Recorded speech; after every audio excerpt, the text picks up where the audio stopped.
अस्सलामुअलैकुम प्यारे बच्चों। आज का हमारा मौजू है पे। आप अपनी किताब खोलिए, सफ़ा नंबर 13। पे पे हुरूफ सहजी का तीसरा हुरूफ है। पेश हुरूफ तहजीक त्रीम हुरूफ। हुरूफ तहजी छोते पथ हुरूफ तहजी क्या गो। हुरूफ तहजी च अलिफ पेठ बड़िस तान अलि बे पे ते बड़िस तान छ हुरूफ तहजी। यह पे युस जन छ यह हुरूफ तहजीक त्रीम हुरूफ। पे से पतंग, पे से पेंसिल, पे से पतंग, पे से पेंसिल, पे से पतंग, पे से पेंसिल, पे से पतंग। पतंग छ वना कशिर पट ग्रांट बार। यह कागदन बना। कागदस बना अत खतर प्रिंटेड शीट इस्तेमाल करने पतंग बनाने खतर। तम सत्या खूबसूरत गसान यह पतंग। यह बच्चे आसमानस पे चलावान। बच्चन यह ग्रांट बार जबरदस्त पसंद आसान।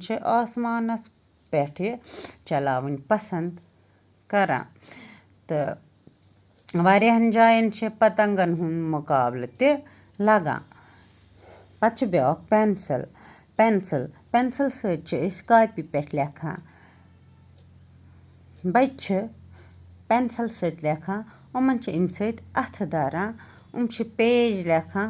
वारिया खूबसूरत पेज गसान अम पेंसिल सत। वन परू तुम बनकन। बनकन राइम दित यह परो मे सत परू तुम ते बच्चों।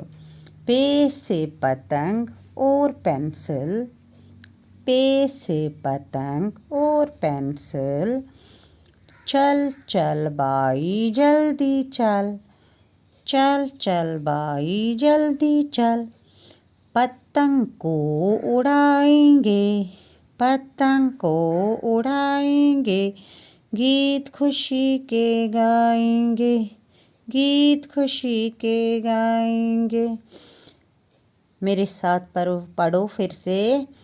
पे से पतंग और पेंसिल, चल चल बाई जल्दी चल, पतंग को उड़ाएंगे, गीत खुशी के गाएंगे।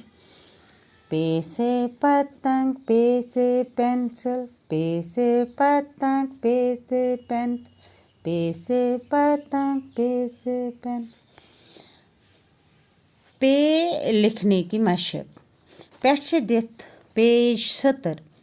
यह बनकन लेखन पे ये डॉट्स त्रित अमी तरीक लेखन।